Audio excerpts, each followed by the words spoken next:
오늘도 주님께서 말씀 가운데 우리들에게 새 생명의 능력으로 함께 하실 줄 믿습니다. 여러분 말씀을 사랑하시길 바랍니다. 우리가 일평생 가장 중요한 사랑이 있다면 말씀 사랑하는 겁니다. 하나님 사랑하는 것은 우리 사도 요한이 항상 이렇게 강조해요. 하나님을 사랑하는 것은 그의 계명을 지키는 자라. 그 계명을 지키기 위해서 말씀을 사랑하시는 은혜가 있기를 바랍니다. 그래서 말씀이 사랑하지 않는다. 뭔가 내 안에 뭔가 말씀이 내 안에 인침이 없고 말씀을 읽어도 내 안에 감화 감동이 없다. 어쩌면 이건 신앙생활의 가장 큰 빨간불입니다. 왜냐하면 성령이 역사하실 수 있는 통로가 없는 거예요. 그렇기 때문에 여러분들이 매일의 삶 가운데 언제나 말씀을 가까이 하는 은혜가 있기를 바랍니다. 자, 오늘 본문 말씀 보시면 하나님께서 새 일을 우리들 가운데 주시는 특징들이 있어요. 새 일을 주시는 특징들이 있는데 먼저는 하나님의 새 일이 우리들 가운데 어떻게 나타나느냐, 이게 참 중요한 두 가지의 굉장히 중요한 기점들이 있어요. 첫째로는 하나님께서 그냥 자연적으로 뭔가 이렇게 눈이 이렇게 굴러가면 눈이 쌓이는 것처럼 아주 그냥 서서히 하나하나 큰 변화 없이 그냥 하나하나 스며들듯이 우리를 성장시키고 부흥을 시킬 때가 있습니다. 제가 아는 목사님도 인천에서 목회를 하고 계시는데 교회를 개척하셨어요. 가족들이랑 개척했는데 지금 개척하신 지 한 12년 정도 되는데 그냥 1년에 한 5명, 10명씩 이렇게 정착을 하면서 이렇게 교회가 이렇게 부흥이 되는 거예요. 그러면서 지금 한 100여 명 정도 모이는 아주 탄탄한 교회를 또 만드시는 그런 모습들을 봤어요. 또 어떤 목사님은 14년 동안 성도들 20명만 데리고 목회를 하신 거예요. 14년 동안 성도들 20명만 데리고 목회를 하셨는데 이 목사님이 진리의 검이 굉장히 강한 목사님이시라 또 한 권의 책을 썼는데 이 책이 갑자기 베스트셀러가 되면서 성도들이 기하급수적으로 모이기 시작한 거예요.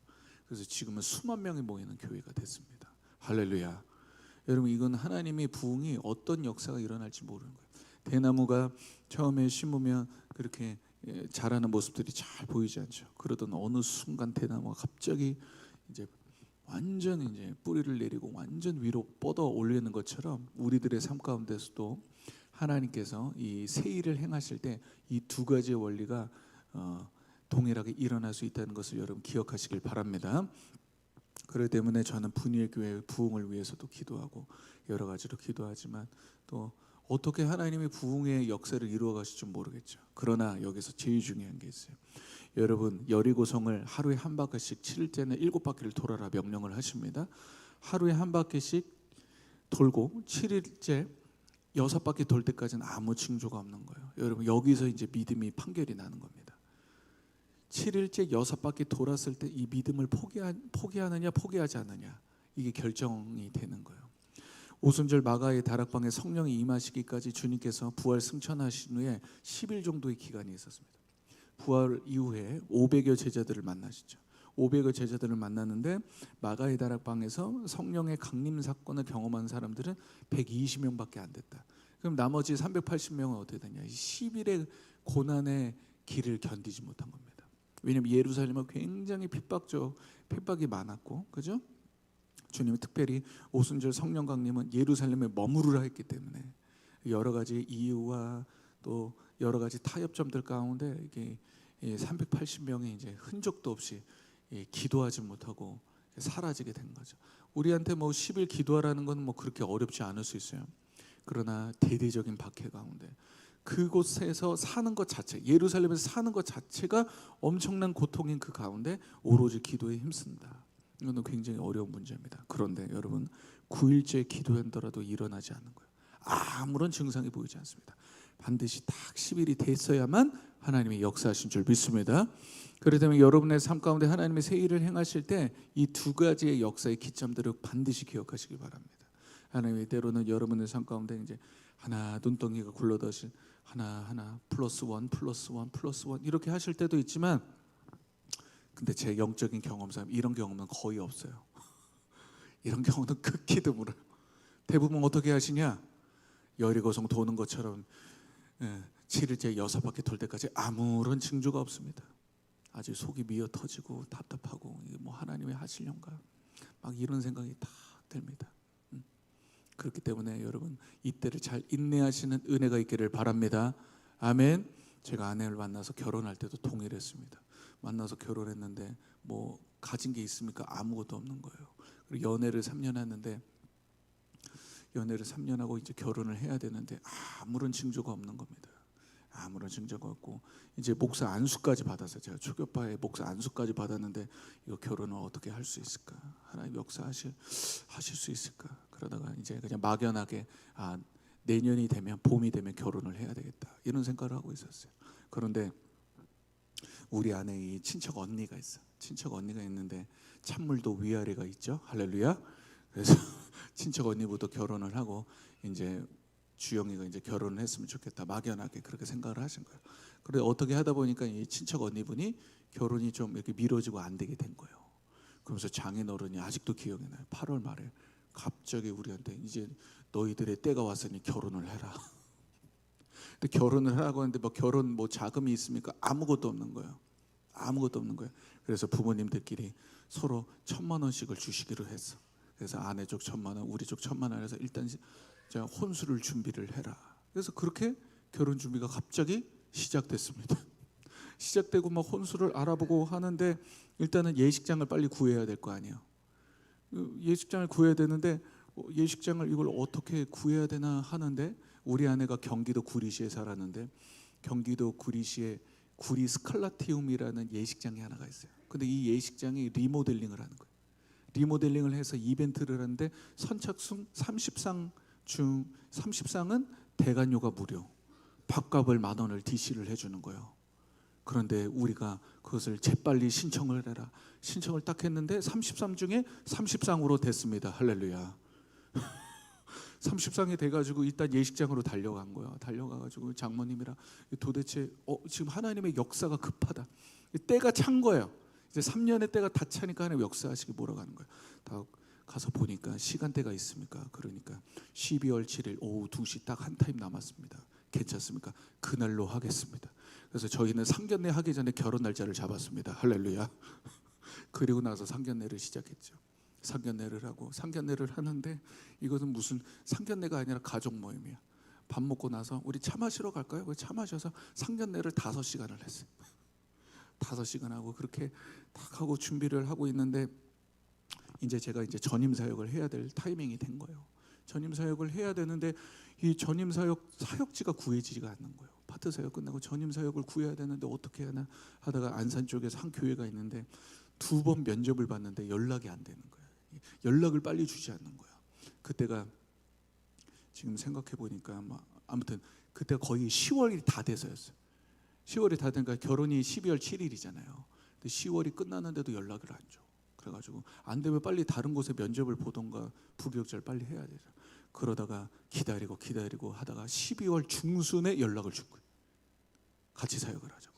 근데 그때 이제 사역을 시작해야 되는데 그러면은 집을 빨리 구해야 되잖아요. 근데 12월 7일이 결혼이야. 그래서 그 당시에는 저희가 결혼하고 일단 우리 서울에 있는 면목동에서 신혼을 시작하던가 그렇게 해야 되겠다 이런 생각을 하고 있었습니다. 그러다가 이게 사역이 됐는데 그 당시에 그 교회 안수 집사님이 이제 집을 빨리 알려봐야 된다고. 근데 보름 만에 집을 알아봐야 되는 상황이 된 거예요. 그래서 보름 만에 집을 어떻게 구합니까? 말도 안 되는 상황이 됐는데 그 당시에 안수 집사님 짐을 보다가 구할 수 있을까 얘기를 했는데 저희가 12월 7일 날 결혼을 합니다. 얘기를 하니까 이제 여러 가지로 이제 그 7일 안에 들어갈 수 있는 집을 막 보는 거예요. 그러던 어느 날 안산이 아니라 바로 옆 동네 화성에 신도시가 생겼는데 거기 집들이 싸게 나오기 시작한 거예요. 그러면서 신축 아파트가 있는데 거기에 딱 가격에 맞게 결혼 딱 그 아파트로 들어가면 딱 되는 거예요 상황이. 근데 날짜가 며칠일까요? 12월 6일이었어. 12월 6일이었어. 그래서 12월 6일 날 어떻게 했냐? 모든 혼수품들을 다 네이버 쇼핑으로 다 12월 6일 날 다 맞췄어요. 다 맞춰가지고 그때 혼수품 다 받고 저녁에 혼수품 다 받아놓고 아내랑 집에 와서 한숨 잤다가 새벽에 이제 메이크업하고 세팅하고 결혼했습니다. 할렐루야. 할렐루야. 여러분 이게 뭐예요? 지금 제가 여러분들에게 말씀드리는 게 뭐예요? 3년 동안 아무런 징조가 없었다니까요. 그죠? 장인어른이 결혼하라는 그 한마디로부터 시작되는데 그 한마디로 결혼을 딱 준비하니까요, 여러분 무일푼에서도 결혼을 했습니다. 여러분 믿습니까? 제가 그때 깨달았어요.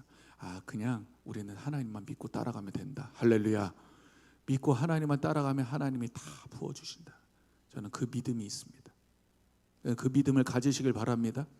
우리 김복순 권사님 주여가 너무 깊게 나오는데 하나님이 책임져 주십니다. 할렐루야. 아멘. 그래서 저는 하나님의 새 일을 할 때 항상 하나님의 뭔가 항상 먼저 말씀을 하시거든요.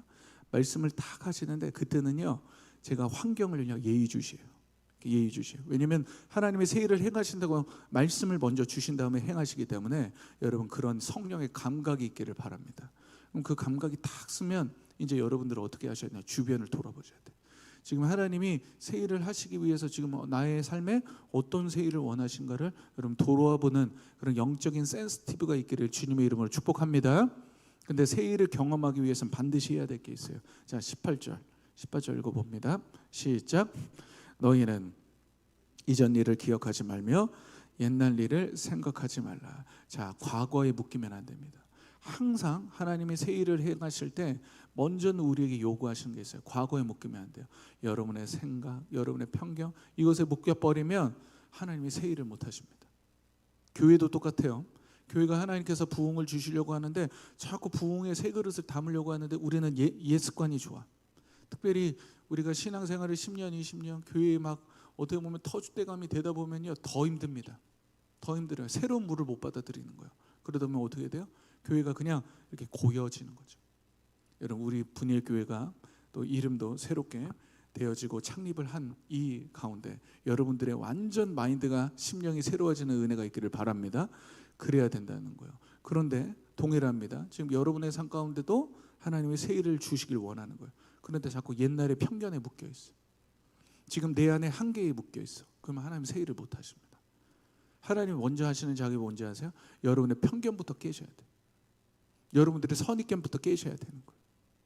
그게 끝까지 안 깨진다. 그러면 새 일이 안 일어나는 것입니다.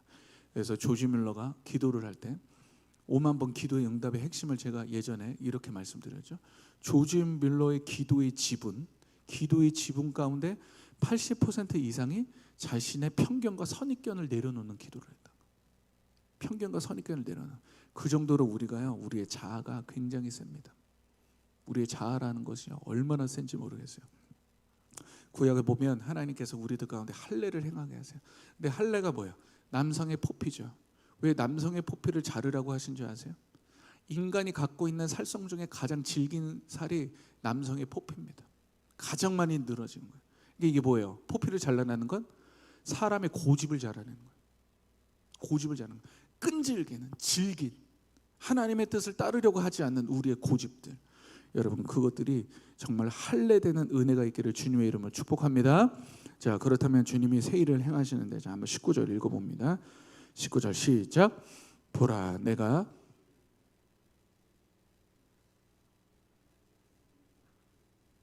반드시 내가 광야의 길을 사막의 강을 내리니. 하나님의 새 일이 또 다른 특징이 있어요. 그것은 무엇이냐면 먼저는 여러분들이 알지 못하겠느냐, 이것을 꼭 기억하셔야 돼요. 알지 못하겠느냐는 무엇이에요? 주님께서 이미 새 일을 행하시기 전부터 사인을 주신다는 거예요. 믿으면 아멘 합시다. 사인을 주신다는 거예요. 근데 뭐예요? 내가 영적으로 둔감하고 하나님의 말씀 앞에 서질 못하고 또 하나님을 예배하는데 감화 감동이 없고. 여러분 우리가 왜 예배 드리는지 아세요? 지금 여러분들이 왜 새벽 제단을 쌓는 것이 중요한지 아십니까? 하나님은 보통 우리들 가운데 새 일을 행하실 때 말씀을 주시는데 한 번만 주시지 않습니다. 두세 번, 아무튼 굉장히 많은 루트를 통해서 여러 번을 주시는 줄 믿습니다. 그래서 여러분들이 주님 앞에 영을 열고 이렇게 살아가다 보면 오늘 말씀을 통해서 이 말씀을 주시네? 뭔가 맨 처음에는 이 감각들이 어떤 느낌이나 그냥 새롭게 그냥 하나의 인사이트로 딱 오는 거예요. 그런데 살다가 또 때로는 지인의 어떤 말을 통해서 한 번 더 컨펌을 받는 거예요. 그래서 환경을 통해서도 또 한 번 컨펌을 받는 거예요. 그렇게 해서 보통 저는 한 3 컨펌 정도가 딱 일어나다 그러면 이거 하나님 새 일을 행하신다. 할렐루야. 하나님 새 일을 지금 행하신다. 그럼 우리가 이런 감각을 갖고 어떻게 하셔야 되냐? 기도해야 될 줄 믿습니다. 이때는 그것들이 컨펌이 끝났으면 그걸 붙잡고 기도를 해야 되는 거예요. 그래서 주님이 물어보신 거예요. 알지 못하느냐? 알지 못하느냐? 꼭 아는 은혜가 있기를 바랍니다. 아멘. 근데 하나님의 세일의 특징이 뭐예요? 내가 광야의 길을 사막의 강을. 여러분 상상해 보십시오. 광야의 길이 있습니까?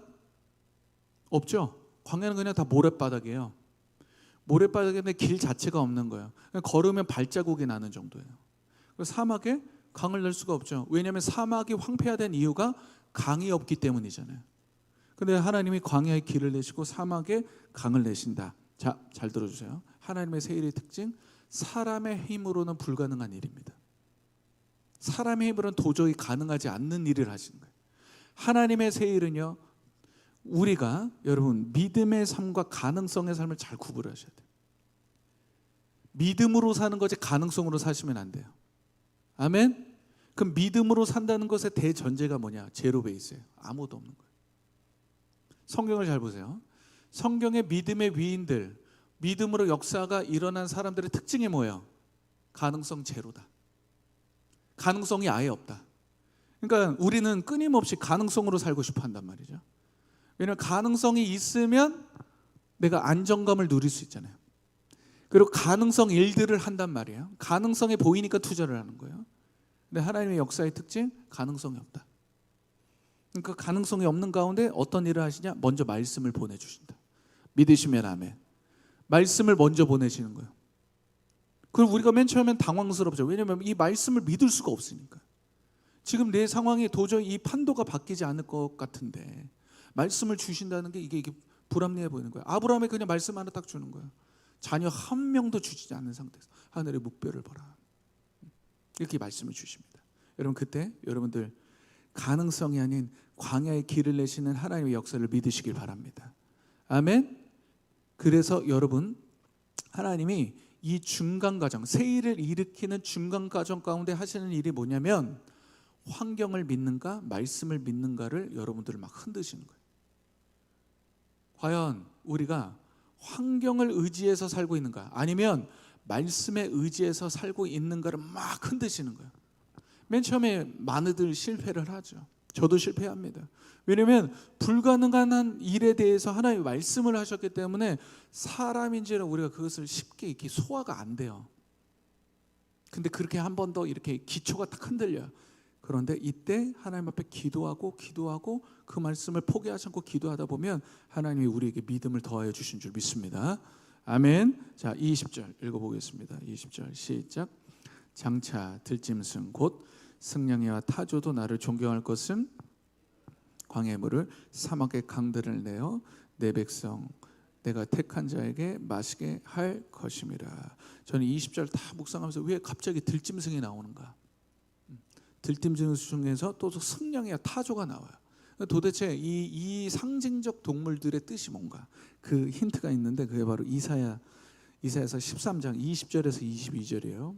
그래서 여러분 성경을 해석하는데 중요한 기틀이 뭐냐면 한번 따라해 봅니다. 말씀은 말씀으로 푼다. 시작. 말씀은 말씀으로 푼다. 자, 한번 찾아보실 수 있으면 찾아보세요. 13장 20절, 21절, 22절. 그곳에 거주할 자가 없겠고 거처할 사람이 대대에 없을 것이며 아라비아 사람도 거기에 장막을 치지 아니하며 목자들도 그곳에 그들의 양떼를 쉬게 하지 아니할 것이요. 21절. 오직 들짐승들이 거기에 엎드리고 부르짖는 짐승이 거기에 가옥이 가득하며 타조가 거기에 깃들며 들량이 거기에서 뛸 것이요. 그는 궁성에서는 승냥이가 부르짖을 것이요 화려하던 궁전에는 들깨가 울 것이라. 그의 때가 가까우며 그의 날이 오래지 아니하리라. 자, 이 말씀이 뭐예요? 지금 들짐승이 상징하는 게 뭡니까? 황폐한 곳에 사람이 살지 않기 때문에 들짐승들이 모이는 거예요. 타조, 광야에서 사는 대표적인 동물들이잖아요. 그런데 하나님은 어떻게 하신다는 거죠? 19절과 비슷한 말씀이에요. 들짐승, 승냥이와 타조가 나를 존경한다. 이게 뭐예요? 여러분들의 영혼에 황폐했던 영역들에 하나님의 강줄기가 생기고 할렐루야 길이 생김으로 말미암아 여러분의 인생 가운데 있던 들짐승들이 쫓겨나는 은혜가 있기를 주님의 이름으로 축복합니다. 이거 하나님이 하시겠다는 거예요. 믿습니까? 여러분 잘 들어주세요. 신앙생활은 내가 할 수 있는 일을 하는 게 아닙니다. 신앙생활 내가 할 수 있는 일을 하는 게 아니에요. 내가 할 수 없는 일을 하나님이 하시는 걸 보이는 거예요. 그게 진짜 신앙생활인 줄 믿습니다. 아멘이세요? 그래서 여러분 진짜 저와 여러분이 함께 신앙생활을 이제 분위기교회에서 해야 되는데 인간적인 것들 다 버리셔야 돼요. 혼적인 걸 다 깨부셔야 돼요. 믿습니까? 혼적인 걸 다 깨부셔야 돼요. 여러분 내가 요 정도 신앙생활하고 이 정도 내 삶의 서클이 돌아가고 여러분 그렇게 해서는요 신앙생활에 절대로 잘하지 않습니다. 하나님이 왜 우리들 가운데 새 일을 행하신 줄 아세요? 그래서 여러분들의 뭐 재정이 풀어지고 건강도 회복되고 맞죠? 그런데 하나님은 그것이 원래 목적이 아니에요. 여러분 가운데 새 일을 행하심으로 하나님이 하시고자 원하는 것은 여러분들이 성장하는 겁니다. 여러분들이 영적으로 더 성장하는 거예요. 여러분들이 영적으로 주님과 더 친밀해지는 것인 줄 믿습니다. 그래서 하나님은 항상 두 마리 토끼를 잡으신다. 우리들은 항상 기도를 할 때 그 기도 제목이 이루어지면 할렐루야 하고 끝난다. 그러나 주님께서는 그 일들을 통해 하나님을 더 알게 하신다. 믿으시면 아멘 합시다. 하나님을 더 알게 하는 게 하나님의 목적이라는 거예요. 이 일들을 통해. 그럼 어떻게 해야 돼요? 뭐 제가 게임을 하진 않지만 게임을 하면 레벨업이 있는 거예요. 레벨이 상승하는 거예요. 그러면 하나님이 하시는 일이 뭐냐면 그 정도의 문제들에 있어서는 이제 믿음이 생겨서 흔들리지 않게 됩니다. 믿습니까? 믿음의 권위가 생기는 거예요. 그 정도의 이제 문제들이 딱 넘어가고 맨 처음에는 상충턱을 넘어가는 것처럼 힘들지만 그것을 믿음으로 내가 반응하고 이겨내면 나중에 그 정도의 문제가 오면요 그것을요 그냥 믿음으로 쉽게 이겨낼 수 있습니다. 할렐루야. 그런 새 일을 경험하길 바랍니다. 자 마지막 21절 읽고 설교 마치겠습니다. 21절 읽어봅니다. 시작. 이 백성은 나를 위하여 지었나니 나를 찬송하게 하려 함이니라. 믿으시면 아멘. 믿으세요? 결국 우리의 목적 하나님을 경배하는 것, 하나님을 찬양하는 것. 저는 여러분의 삶 가운데 간증이 많아지는 은혜가 있기를 바랍니다. 아멘이세요? 그냥 단순하게 그냥 뭐 어느 정도 내 삶의 서클이 돌아가고 그렇게 돼서는요 여러분 우리가 정말 우리의 영혼에 파워풀함이 없죠. 저는 그래서 저를 힘들지만 이렇게 결혼시켜 주신 주님을 찬양합니다. 할렐루야. 아멘이세요? 제가 나중에 아내 어떻게 만났는지 또 말씀드릴게요. 그러면 여러분 또 기가 막히고 코가 막힌 이야기들이 있습니다. 제가 그래서 항상 청년들 사역할 때는 연애 특강 하면 다들 기겁을 했어. 어떻게 그렇게 만나냐. 궁금하시죠? 2탄이 기다리고 있습니다. 할렐루야. 여하튼 중요한 게 있어요. 중요한 게 뭐냐? 내 삶에 어떤 일이 벌어지든 간증이 있어야 된다. 간증이 있어야 되는 거예요. 믿습니까? 간증이 있는 주의 은혜가 있기를 예수님의 이름으로 축복합니다. 오늘 하루를 또 일상을 살아가세요. 여러분 작은 간증들이 모여 큰 간증이 될 줄 믿습니다. 골리앗을 어떻게 무너뜨렸어요? 다윗이 양을 치는 그 시즌 가운데 곰과 사자의 입에서 양을 건져내는 그 작은 간증들이 모여 우리 인생의 골리앗들을 무너뜨리는 간증이 되는 줄 믿습니다. 오늘도 여러분의 삶 가운데 그런 간증들이 넘쳐나는 은혜가 있길 주님의 이름으로 축복합니다.